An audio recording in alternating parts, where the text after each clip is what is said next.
I treated myself to something that I've had my eye on for many months. It's an all-in-one pochade box that I can do both oils and watercolors with. I can take it anywhere that I want, and it has straps so you can carry it like a purse. I'll show you.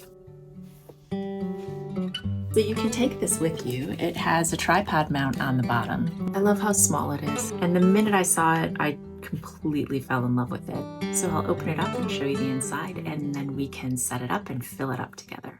The Scout Plein Air box is handcrafted by Peggett and All, a husband and wife team located in Pennsylvania in the US. It's constructed of walnut and leather and is designed to be used as a compact little artist studio that holds everything you need to go on a painting adventure. It has a large pocket on the outside and comes with ampersand gesso boards for your paintings. The leather flap covers the box when it's not in use, with snaps that hold everything securely in place.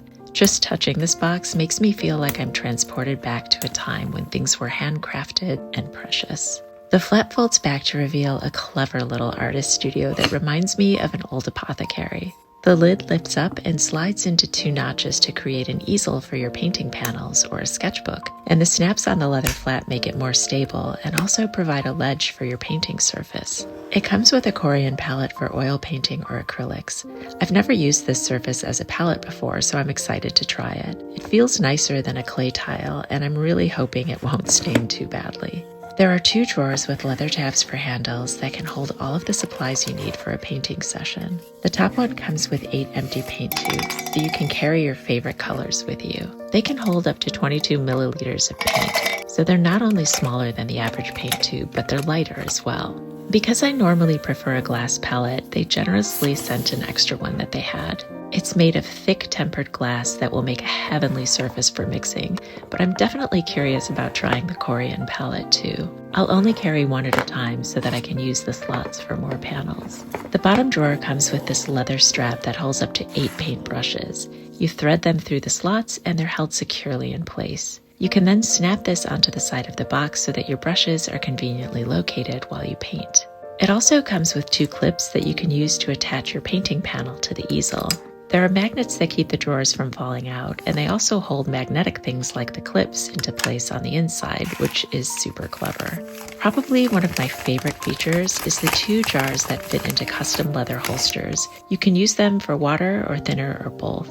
Best of all, they snap onto the side of the paint box. It's not only aesthetically satisfying, it's so useful too. You can attach the bottles on one side and the brushes on the other. It really makes for a compact yet thorough paint setup. The inside of the leather flap has another pocket where I'm planning to store some watercolor items, which I'll talk about more in a bit. And speaking of watercolor, I ordered the palette insert for watercolor. I can just switch out the oil painting palette for the watercolor one, and that way I have the option to paint in oils or watercolor, or both. The painting panels are 4 by 6 inches, and you can store up to 4 in the box, which means you can easily transport wet paintings home. Because I'm also bringing the watercolor palette, I'll only have room for 3, but that's plenty for me. And here's how it looks when you attach a panel for painting. I'm so excited to take this out and use it. And now I'll show you how I'm going to set it up. It comes with 4 of these ampersand gesso boards. I've never used these before, so I'll have to see if I like them or not. This one is for oils and acrylics, but they also make them for watercolor, which will have a watercolor ground on it. And you can see that on one side it's gessoed and on the other it's a clay board. I've never used these before. They are quite pricey, so I'll probably end up just getting some panels on my own and cutting them down and gessoing them, but I'm going to give them a try and see what I think. And they are 4 inches or about 10 centimeters by 6 inches or just a little over 15 centimeters, which is a nice size. I like to work small and I think this will be ideal. I also really like to work with the square format, and these are 4 by 4s. I've also worked with 6 by 6s. Comes with 8 empty tubes of paint that are quite small, and you can put your custom colors in there. And that way you won't have as much weight when you're carrying the colors, but you will be able to have a variety. So you can see the difference between a normal tube and this one. I could probably only fit 3 or maybe 4 colors in this drawer, and so these will be really useful. And I'm using water mixable oils for this because I only work in water mixable oils anymore. I have videos about that if you're interested in knowing why, or a little bit about what water mixable oils are. The short version is that they're made with the same pigments and the same oil, but a third emulsifier has been added so that you can use water to thin your paints instead of having to use Gamsol or odorless mineral spirits or any of those things which are going to have toxins in them. I agonized over which colors to use, but in the end I decided that I want to use this box to create oil sketches. So I don't want to use very thick paint on the paintings that I'll create with this. And because of that, I want all of my colors to be transparent or nearly transparent. And I also wanted all of my colors to be non-toxic because when I'm painting outside, if water's getting around, it just makes life a little bit easier. So these are the 8 that I've settled on. It is possible that I will add and delete colors over time, but for now, for my initial setup, this is what I'm going to use. For my cool yellow, I'm using permanent lemon yellow. I don't have a lot of experience with this. I usually use cadmiums, but it's a semi-transparent color, so I think it will be fun to experiment with. And it's made with Pigment Yellow 184. And for my warm yellow, I'm going to use Indian Yellow, which is a transparent color, and it's made with Pigment Yellow 110. So these will be my 2 yellows. And these are the 2 reds I'm using. I have Permanent Alizarin Crimson, which is a cooler red, and Transparent Oxide Red, which is similar to Burnt Sienna, but it's more transparent and brighter and more lively. For my 2 blues, I'm using Ultramarine and Phthalo Blue. And I'm going to try this color. It's called Yellowish Green. It makes a really beautiful, transparent, yellowy green color that is reminiscent of a lot of the greens that I see around Devon in the countryside where I live. And then this is a bit of an experiment. I'm going to also use Van Dyke Brown, which is made with Pigment Red 101, so the same pigment as the transparent red oxide, and Pigment Black 11. I normally steer away from black, but this is a nice, warm color. One of my favorite artists, named Charlie Hunter, uses this color to create the most gorgeous monochromatic oil paintings. So I normally will mix my own black colors using transparent red oxide and ultramarine, but I think I'm going to add this and play around with it a little bit. So those are my 8 colors, and now let's add them into the tubes. Here's what one looks like when it's filled. I've done the permanent lemon yellow, and I'm going to show you how to do it. So let's go ahead and do one together. We'll use the transparent oxide red. I anticipate that we'll almost empty this. And there are lots of different ways for doing this. Lots of people will mix the colors separately on a palette and then use a palette knife to get it down in there, but I find that a little bit messier and more difficult. I'm gonna just basically squeeze a little bit out at a time and then tap it to get it to the bottom. So it's gonna be a combination of squeeze and tap. So first we'll open it. And you can see there's some linseed oil bubbling at the top. That's not a problem because that's our binder. So I'm just going to squeeze it into the tube. And I'm trying not to let it touch any of the sides because it will make my life a little bit easier. And now I'll tap. And that helps it settle on the bottom, and then I'll continue doing that.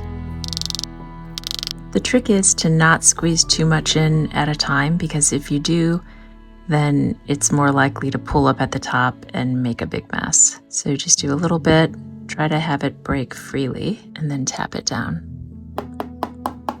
I've put everything in there. It's about 3/4 full, which is as full as you want to make these, because you are going to fold the end over a few times and you don't want the paint squirting back at you. I'm going to get the rest of the paint out of this tube and drop it in here, but there's some paint that's pulled around the edges, so I'm going to use the shish kebab skewer to just scrape around the edges and push it all down. There. There will be a little bit of paint on the end, but it's not too bad. If you have a working palette, you can just go ahead and scrape this onto the colors that you've got on your palette. This tube is now empty, and I'm going to rinse this out and keep the lid, because sometimes you lose one or they break or they're faulty, and it's always nice to have 1 or 2 extras at hand. Before I fold it up, I will take some type of a wet wipe. I like these that I get in England. They're just little cleansing wipes. And I'm going to wipe off any extra paint that's on the edge of the tube. And then I'll take a tissue and wipe maybe this far down on the inside. Otherwise, as soon as I press down on that, that paint is going to squirt back out at me. So it's just easier to get rid of it now. So I'll take a tissue and just wipe around the edge. The paint comes to about here. I want to eyeball where the paint is and start to close it around that area because I don't want any air pockets getting caught in there. So I'll just give that a little squeeze and then I'll move my fingers up. And I'm going to use a metal ruler to close it. I'll set it down on a flat surface and I'll take the ruler and just press it down on the end. And then holding it down, I'll move the paint tube up towards it to create a crease. So that's pretty good. That's about a little more than half a centimeter, or if you're doing inches, about 1/4 of an inch. So then I'll press that down.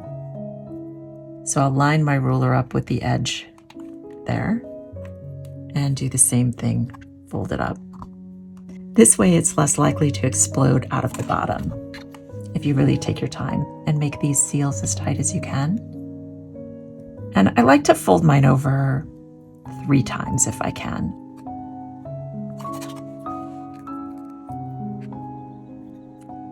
And then I'll take my needle nose pliers and I will just press down on the edge to seal it a little bit tighter. And then that's it. I'll write the name of the paint on there and the manufacturer and sometimes the pigment code, and then it's ready to go. So I'll do this with all the other ones and then we'll come back. I've emptied 3 paint tubes and I have this left of these 5. And here are all the little tubes all filled up to various degrees. Most of these are filled up all the way, some a little bit less. And then I can just put them in the little drawer. One thing I've noticed about this drawer is it has a little slit in it from the knot of the tree. You can see daylight through it. I don't think that's going to bother me, but if it does, I can always put a little bit of wood filler in there. But this drawer is mainly just going to hold paint, so it shouldn't be an issue. And now I can put all the paints inside.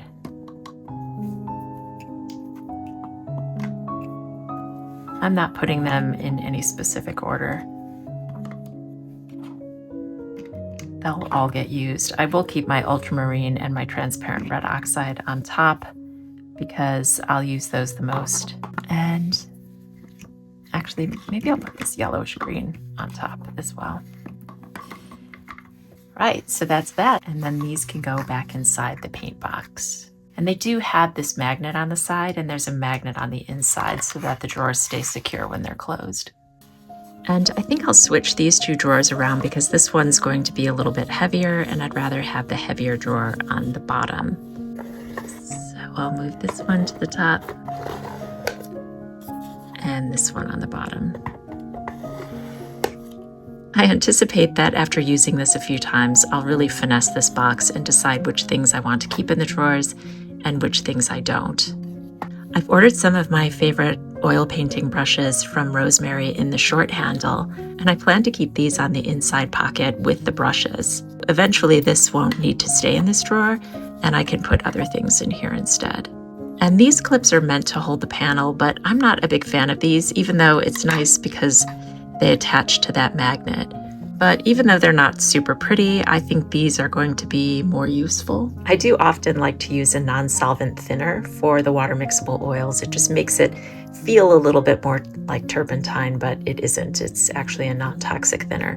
But I'm thinking that I might, to start, fill them both up with water and see how I get on with that. So these 2 will sit right in here.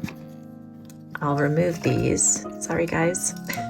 And I'll add these. And I'll include a straight edge razor blade because I do like to use that to clean the palette. And I like to keep these in some cardboard and secure the cardboard with just a little piece of tape to make sure I don't cut myself. And so that can tuck right there on that magnet.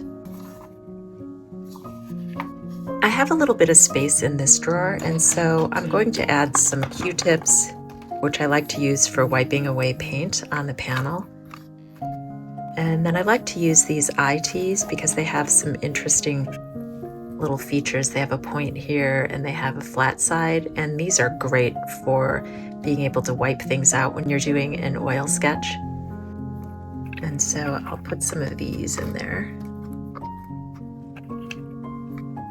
I'll put in more than I think I need because I do like to make sure I always have them when I need them. I also like to use a little bit of steel wool for adding textures. So I'm going to cut this in half because I don't need to bring a full piece for tiny paintings. And that will fit in there nicely, just like so. Another mark making tool that I like to use is this squeegee by Attore. It's made of solid brass, so it feels really nice in your hand. And this is an idea that I borrowed from Charlie Hunter as well. But when I'm working on such little panels, I don't need something this large. So I have some of the replacement blades, and I'll show you how I'm going to use them. So here is the replacement blade, and I can cut those to size to fit in these little bulldog clips, and then I can use them for making different marks. So I'm going to cut a few different ones. This one for a larger size, and then this one for a smaller size. And I might go ahead and use this one that came with the kit. I'm going to just use my cutting mat for this. And I'm just looking to see what the size is, and then I'm going to use another straight edge razor blade to cut through it. And it makes it a little bit easier to have these lines. So I've just pressed down and you can see that it's almost cut, and I don't want to have a jagged edge. So I'm just going to use a craft knife or an X-Acto knife to finish that last little bit. And there we go. That's one little tiny one. And that one should fit into here. I got this idea from an artist named Beth Bathe. And I just thought it was the most clever way to make smaller mark making tools. So you can see I've pushed it all the way back into here, and that will now be able to make some nice edges on my panel. So for this one, it's a little bit larger, and as long as it's squared, so this should be a good place to cut it. I'm not being too crazy about accuracy for this. I'm going to be using the edge and not the sides anyway, so it doesn't strictly matter.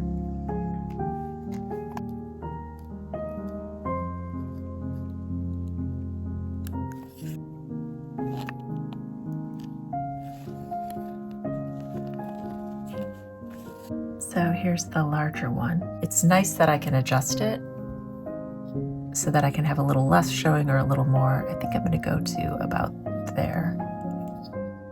And I think this will be nice. It's a little more firm than this one, which is a little bit more floppy. So they'll both be able to behave in different ways. And now I'm going to make a little tiny itty bitty one for this one.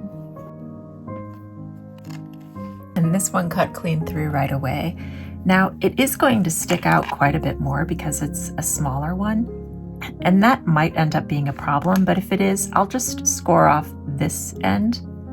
I don't want to lose the edge of the blade because that's going to make a nice crisp edge, so I don't want to mess with that. But I'm going to put it like this for now, and if I find that it's too floppy and I want it to have more security, I'll come in and shorten it on the back side. So now I have these three little tools that I can use for making lines and making nice marks onto the oil sketches. And to store them, I can put them lots of different ways. So I can put them like this. So I'll put all of these in this oil painting drawer as well. I don't know if I'm going to like them in here. I have a feeling I'll end up putting them in the other drawer, but for now this is good. And I may take this steel wool and just pop it in this drawer for now. Gives it a little bit more room without having to crunch it. So this is the little oil painting drawer with some paints and some little mark making tools. I haven't decided yet what else is going to go into here. I think for now, I'm just going to put this in there and have a cup of tea, and then I'll come back with some decisions. This is pretty clever because it will hold 8 different paint brushes. And I'm not sure that they're going to comfortably fit in the pocket. I have a feeling they won't close. So I have to make some hard decisions about whether I want to cut them down a little bit more or just carry my brushes separately. It would be nice to have some dedicated brushes just for this box that actually fit this box. So I may end up cutting some of my new brushes. But they just fit in here so nicely. And I think I might store them in there. This is honestly probably one of the most exciting things for me because this is the type of simple design that you can use for any kind of oil painting setup. And you could make something like this out of cloth or canvas. It doesn't need to be made out of leather. So this is going to be really handy. And for now, I'm going to go ahead and set these aside and I'll put those into the inside pocket. I have this assortment of really cheap brushes. Some of these are super, super cheap, but I'm pulling out some of the nice little tinies that I can get some good texture with. I think this will be a really nice one. And obviously this one is coming. These are too cheap and soft for oil painting. This is just a makeup brush. It's nice and short. I never use it. And I think the softness of it will be nice for getting some soft textures. So I am going to see if I can fit this in. This one is a maybe. And these two both have nice stiff bristles that will be good for oil painting. And this would be good for softening some edges as well. And a nice little detail brush. These are all really inexpensive brushes that I just had around my studio. For actual painting, I'll be including some of those rosemary brushes that are on the way. But I think this is a good start for today. I also want a palette knife for the oil painting, and I haven't decided which size that I'm going to include. I think I'm going to go with this one for today. But this also will go in the pocket with the brushes. And I'm definitely going to include one of the view catchers in the outside pocket as well. I have this little glass jar that I filled with clove oil, and I like to carry clove oil with me when I'm oil painting because if I put a little bit of this on one of those cotton buds, I can tape it to the palette and it will help slow the drying time down for the paint that's actually out on the palette. And so I'm going to take a little toothpick and bring a little bit of washi tape with me so that I have some handy. And this also is something I can use for watercolor. I don't need to bring an entire roll, so I'll just wrap this up with a little bit and that will be enough. Sometimes I'll wrap this up on paper as well. It's a little bit easier on paper, I think, to roll around, but once you get it started, it's pretty good. I don't need to bring a lot. It's just always nice to have a little bit of tape when you're out painting or drawing. And then I'm just trimming the sides with some scissors. And voila, I have a nice little tape dispenser that I can put in there. I'm going to keep this brush in there and the clove oil. I like to have a mini mister as well. I use this both for oil painting as well as watercolor. So this drawer is going to be a dual purpose drawer. I'll include some of the other things like a pencil and some ink pens for watercolor in one of the pouches, but I want to include some kneaded erasers and have those with me. And so I've got some in here that I've just put in this little jar, and I can pop that in this drawer as well. And I haven't decided yet if I'm going to actually keep these clips in the drawer or put these in a pocket, but I think for now they fit. And that is, I think, everything I can think of right at this moment that I definitely want to include in this drawer. So I can now put this one away. I wanted to show you as well that I'm going to use the ends of these shish kebab skewers to make some little measuring devices for doing unit of measurement when I'm painting outside. And I want these to be small enough to fit into the pocket, so I'm going to measure that size. So I'm going to cut them to around here. I'm just rotating it a bit as I cut, scoring the end. There we go.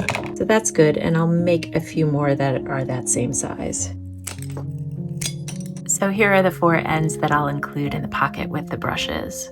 I've taken some of these matchsticks. They don't have a flammable part on it. You can buy them like this. I've taken one of the boards that I have, that's the size that fits the channels, and I've placed one on either side of this square panel so that it will hold it into place when I'm painting. This way I can carry this size panel and it won't shift when I'm walking with it if it's wet. You can see it fits perfectly in the center, and then I can slide this into one of those slots. This won't be a permanent solution. I'll find something a little more sturdy to put on the sides of a board, but again, this is one of the nice painting boards, so I don't want to ruin it. And this will help me get started with one of the smaller panels. And once this is dry, it will fit in there securely. So this one can go into one of the slots, and I'm not going to put the square panel in there just yet because I want these matchsticks to set up and dry, but that will go in there. And then for now, I can fit another one of these panels in there, but I do want to have some panels for watercolor that I'll additionally be adding. And I'll also be able to carry a sketchbook that I can use with this for watercolor, or take one of these boards, use the back and tape a postcard on it. And if I find a 4x6 postcard, that will be perfect for this.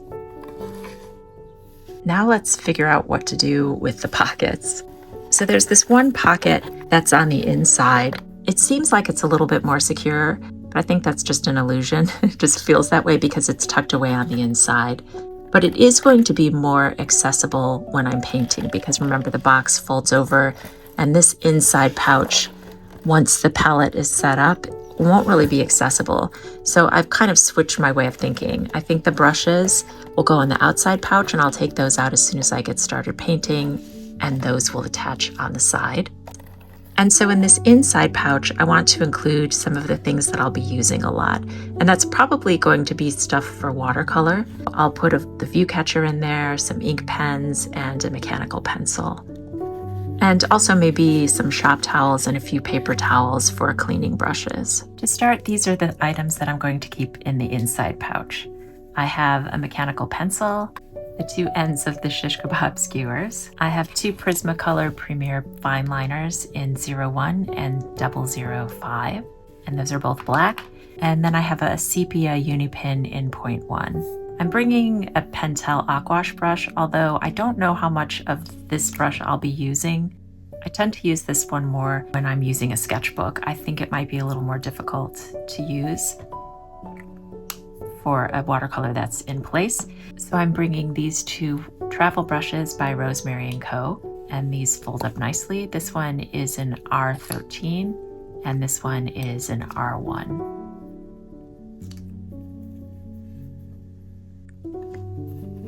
This pocket is really stiff right now, but with use it's going to stretch out more. And I actually think I'm going to keep these 2 brushes in the drawer.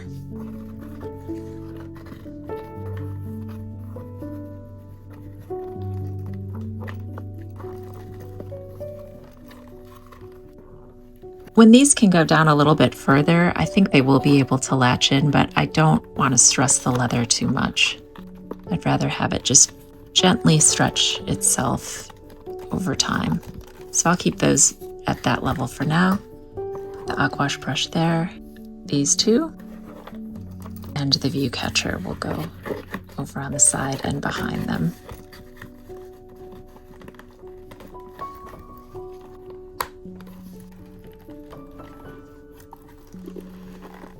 And this outside pouch is a lot deeper, so it's a better one, I think, to hold the brushes for now anyway.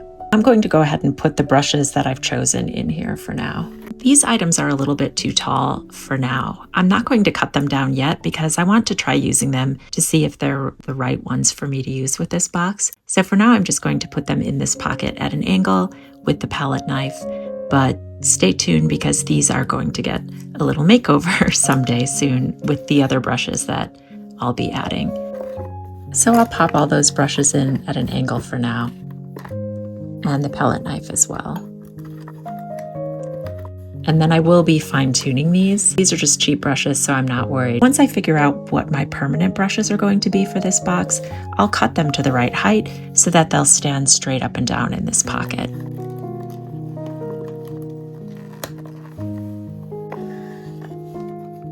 So I will be adding this to this drawer just temporarily until I sort out my brushes because I don't want to lose this. And this is a nice secure place for it to stay. And also my very nice watercolor brushes. And that way these are all really secure. And these can just fit in here. And the last thing I have to do is to fill the watercolor palette. I've gone through these already and decided which ones I'd like to use. I want to make sure I'm not using any toxic colors, so I'll be exploring some colors that I'm not completely familiar with. So I'll be using the bismuth yellow for my cool yellow. And I will be including cadmium yellow, but I'm going to be very cautious about using this one. And for my earthy yellows, I'll be using Indian yellow and yellow ochre. And for my reds, I'm going to use Scarlet Pyrrole as my warmer red, Naphthol red as my medium red, and Permanent Alizarin Crimson as my cooler red, and then transparent red oxide.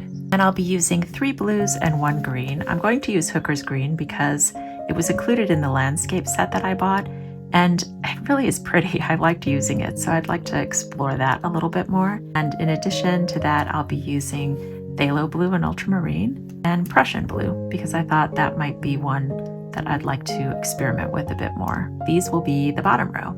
When I'm painting with watercolor, I'll have a little watercolor postcard like this, and I can attach it to the panel. And then I can paint with it like this. So I'll have my watercolor brush, I can mix my colors here, and then just paint directly on the surface. And then my water pot will be attached on the side, and if I want to keep any brushes on the side, I'll keep it there. I've already decided that I don't like the drawer that I'm going to use the most to be on the top. I think that putting the supplies that I won't need to access as much will be better off there. And then these water pots will be attached to the outside, and I'll be able to toss any other odds and ends that I'm using while I paint in that drawer. And it won't be in the way of my mixing that way, so it'll be tucked down a little bit. So I'm going to put the colors that I use the most closest to the mixing palette, and the ones that I use the least over on the left. And in general, I'm going to have my yellows, and then my reds, and then my blues. Here are all the colors in the palette. They look so pretty, and I can't wait to paint with them. And I can just slide it into there, and then I'm ready for watercolor painting. I'll give you a quick final tour so you can see how I've set it up. In this drawer, I have all of my oil paints and some of my little oil painting tools for mark making. And in this drawer, I have my 2 water pots, a couple of travel watercolor brushes, a spray mister, some clove oil, a razor blade, some steel wool, and a kneaded eraser. And then on this panel, I have a smaller board prepared for painting, and then a larger one. And the one that I'm using is already up on the easel. And then on the bottom, I've stored the oil painting palette. So to put it away, I release the clips. I would have a watercolor painting on the postcard that I can store away in the pocket, and I can put this panel back in the slot. And these can go back in the drawer. I hope you've enjoyed this little tour of the Scout Pochade box. I absolutely cannot wait to take it out and start using it. Thanks so much for keeping me company today. I hope you have a beautiful day and happy painting.